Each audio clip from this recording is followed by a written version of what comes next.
Go! Good day once again. Ako nga pala ulit si Jerry Bongbot, Product Specialist ng Cybertech Digibox.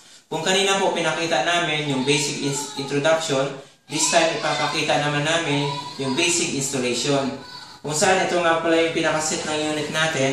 So ito yung pinaka main unit, remote control, power supply niya, yung RCA cable, yung infrared, saka yung antenna natin. No, ang pag-install po nito, so kukunin niyo po yung antenna, so ilalagay niyo po siya outdoor. So by the way, yung antenna natin outdoor, no? Para makuha niyo po yung pinaka-maximum performance niya, ilalagay niyo po siya sa mas mataas na lugar. By the way, magnetic naman tong antenna natin, so pwede nyo indicate any metal particle. So again, para makuha niyo yung pinaka-maximum performance niya, so mas mataas, mas marami kayong channel na makukuha. Okay? So, galawin nyo lang po yung cable niya. Ayusin nyo lang po maigi. So, this time, papakita ko lang, no, yung pinaka-basic.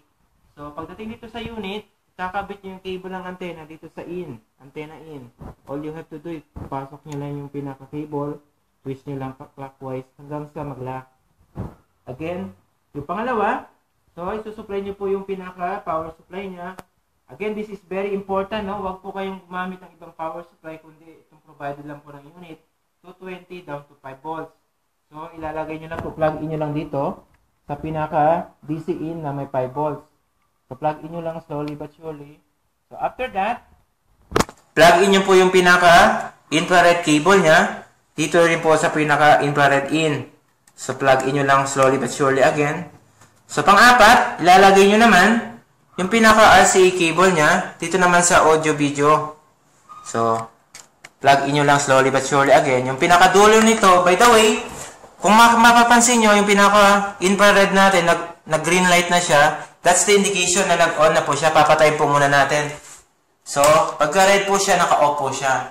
So, yung pinaka-RCA cable natin, lalagay nyo naman dito sa TV nyo. Hindi naman kayo mawawala dito. Para nag-plug in lang kayo ng DVD player, color coding lang po kasi. Yellow to yellow. Okay. White to white. Okay. And then red to red. So after that, this time, i-on nyo naman yung TV nyo. So, right now, ina-on ko na po yung TV ko. And then yung pinaka-infrared natin, i-on nyo naman this time. So, nag-green na po siya. So, pagka nag-green na po siya, ito po yung unang-una makikita nyo, yung product brand natin na Cybertech Digibox. Na kung saan, again, kailangan po yung video set, yung TV nyo nakaset sa audio-video. Ito po, mapapansin nyo, meron na siyang channel kasi kanina, nag-pre-scan na po kami. Pero this time, papakita ko, after nung Cybertech Digibox natin na brand, ang lalabas nun dapat ay itong scan. So, ito po ang pagkatapos nung Cybertech box, ito po dapat lalabas. So, i-yes nyo lang siya. This time, i-yes po natin para mapakita ko na mag-scan po tayo. Okay, nasa auto-scanning na po tayo right now. So, kung mapapansin nyo, approaching, no, 6% na po tayo, going up.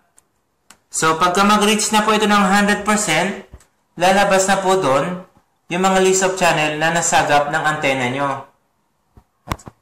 25% na po tayo going up.